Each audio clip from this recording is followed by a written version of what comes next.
Good morning, everyone. Welcome back to your online classes, class 4th. Today is your EVS class, okay? And we will do chapter number 1, My Family. Yes, open your EVS book. आज हम पढ़ेंगे my family यानी अपनी family के बारे में, ठीक है, कि फैमिली क्या होती है. Okay, let's start. A family is a group of people who are related to each other and live together. यानी एक फैमिली एक ग्रुप है, एक पूरा समूह है. किसका? लोगों का, जो एक दूसरे से रिलेटेड होते हैं ना, एक दूसरे से हम आपसे क्या होता है, आपस में संबंध होता है.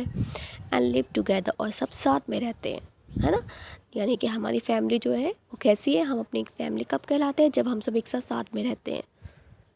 ठीक है, जितने भी लोग हैं हम आपस में, सिस्टर, ब्रदर, मदर, फादर, हम सब एक साथ रहते हैं.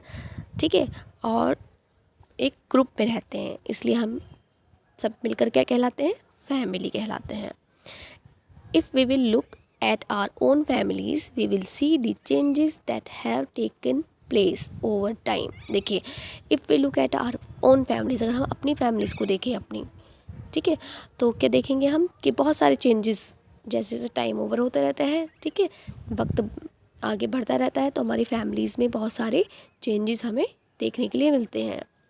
Some of our family members have grown older, ठीक है, यानी कि कुछ फैमिली मेम्बर्स तो हमारे बड़े हो जाते हैं. देखते हैं ना हम, धीरे धीरे सभी बढ़ रहे होते हैं, सबकी ग्रोथ होती है, तो हमारे फैमिली मेम्बर्स जो हैं, कुछ तो मेम्बर्स बड़े हो जाते हैं. Some new members would have been born, और कुछ न्यू मेम्बर्स होते हैं वो नए नए आते हैं, है ना, नए नए छोटे छोटे मेम्बर्स हमारे यहाँ आते हैं नए. Some of our elders would have left home to do another work, और कुछ जो एल्डर्स होते हैं, कुछ जो बड़े होते हैं, वो किसी काम की वजह से घर भी छोड़ देते हैं, है ना, यानी कि कहीं काम के लिए कहीं दूर गए हुए होते हैं, फैमिली में उस वक्त नहीं रह रहे होते हैं. Your mother as a child, ठीक है. अब नेक्स्ट हमारा टॉपिक क्या आएगा कि फैमिली के बारे में हमने पढ़ लिया कि फैमिली में कैसे कैसे चेंजेस आते हैं टाइम के साथ. अब हम देखते हैं your mother as a child, यानी आपकी मम्मी जब वो चाइल्ड थी, जब वो बच्ची थी, तो वो कैसी थी.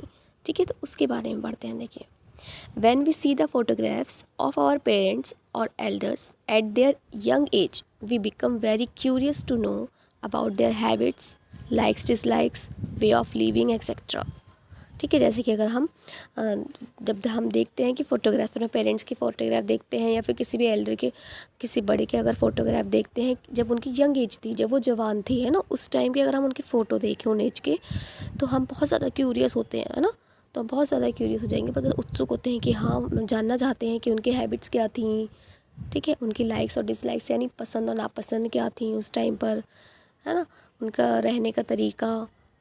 For instance, in a family album Mahika saw some photographs of her mother as a young girl, यानी कि देखिए, मिसाल के तौर पर हम लेते हैं तो इन अ फैमिली एल्बम, एक फैमिली एल्बम है ना, उसमें महिका क्या देखती है, अपनी मम्मी की फ़ोटोग्राफ्स देखती है जब वो एक गर्ल थी, यंग गर्ल थी, तो वो उस टाइम की फ़ोटोग्राफ्स महिका देखती है अपनी मम्मी की. She was surprise to see how her mother had change, यानी वो सरप्राइज़ हो जाती है बहुत ज़्यादा देख कर कि उसकी मम्मी में कितनी सारी चेंजेस आ गई, है ना, बहुत ज़्यादा वो चेंज हो चुकी होती हैं, तो वो देख के सरप्राइज़ हो जाती है. Her father told her that everyone changes as they grow older, तो उसके फादर उसको क्या बताया, उसके पापा ने, कि जो भी बड़ा होता रहता है उन सब में चेंजेस होते रहते हैं. Many things about them change in one way और द अदर वे. ठीक है, यानी कि किसी एक तरीके में बदलाव आता है या फिर और तरीक़ों में बदलाव आ सकता है. द वे दे लुक, जिस तरह से वो दिखते हैं वो भी बदल जाता है. द थिंग्स दे लाइक, जो चीज़ें उनकी होती हैं वो भी बदल जाती हैं. Their habits, their way of dressing का तरीका बदल जाता है, उनकी आदतें बदल जाती हैं. Even the way they think, यहाँ तक कि उनके सोचने का तरीका भी, इन सब में भी चेंजेस आते हैं. वैन माइकाज mother was young she was good in sports. ठीक है, तो जो माहिका थी, उनकी मदर जो थी, जब वो यंग थी तो वो कैसी थी, स्पोर्ट्स में बहुत अच्छी थी, खेल में बहुत अच्छी थी वो. She like to do dance also, और उन्हें डांस करना भी बहुत ज़्यादा पसंद था. She did not like to do house chores, यानी कि वो घर के काम तो करना बिल्कुल पसंद करती ही नहीं थी, उन्हें पसंद ही नहीं था घर के काम करना.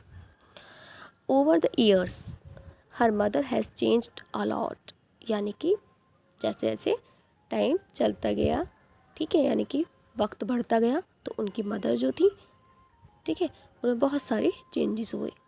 She reads different kinds of books now. अब वो बहुत तरीके से अलग अलग तरीके की किताबें पढ़ती हैं, बुक्स पढ़ती हैं, ठीक है। She loves cooking and knitting also, और उनको खाना पकाना भी बहुत पसंद है, और क्या पसंद है, बुनाई पसंद है, ठीक है। तो अब देखिए, पहले वो डांसर थी, एक अच्छी स्पोर्ट्स में थी, पहले उनकी हॉबीज़ अलग थी, और अब उनकी हॉबीज़ क्या हैं, बिल्कुल डिफरेंट हो गई हैं। वो एक तो रीडिंग उनकी हॉबीज़ बन गई है, दूसरी कुकिंग एंड निटिंग उनकी हॉबी बन गई है। तो कितने सारे चेंजेस आ गए हैं, ठीक है। तो ये हमारी मदर के बारे में था कि जब हमारी मदर चाइल्ड थी तो तब वो कैसी थी, और अब वो कैसी हैं, और अब उनमें क्या क्या चेंजेस आए हैं। तो ये हमने पढ़ा है हमारी फैमिली के बारे में, ठीक है, कि हमारी फैमिली में सबसे पहले फैमिली एक टॉपिक पढ़ा कि फैमिली है क्या, और फिर अपनी फैमिली मेम्बर में से एक मदर के बारे में जाना कि मदर में क्या क्या चेंजेस हुई हैं। ओके स्टूडेंट्स, तो अब आपको इस पेज की रीडिंग करनी है, और जो इनमें डिफ़िकल्ट वर्ड्स हैं उन वर्ड्स को भी बार बार प्रोनाउंस करना है, ठीक है, और उसकी मीनिंग पे भी ध्यान देना है। Okay, thank you, have a good day.